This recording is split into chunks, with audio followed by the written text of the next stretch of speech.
At the top of the page for Call of the Fife, they're going to send you over to the thumb perch. So I want to first demonstrate how thumb perch works. We're going to rest our right hand in any position we want to on the piano, and we're really working to get the side tip of the fingernail for the thumb in contact with the keys. So the thumb perch is really just checking in with that thumb, making sure we've got the side tip of the fingernail. Now, some people try to take that a little high. Look what happens to my wrist when I do that.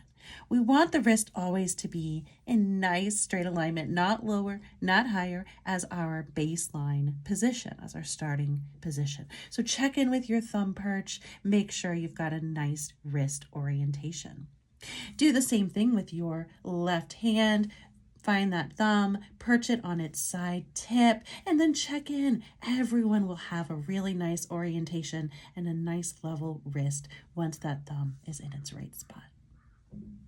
After you've done your thumb perch warm-up, we've got it noted here and again here.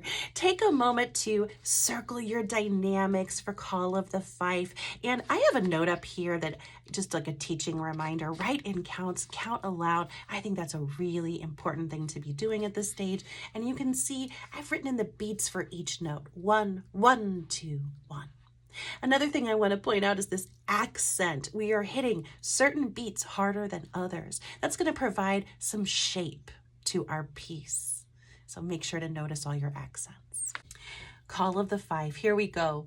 My thumb is on C, my foot is on the pedal. 1, 2, 3, 4. 1,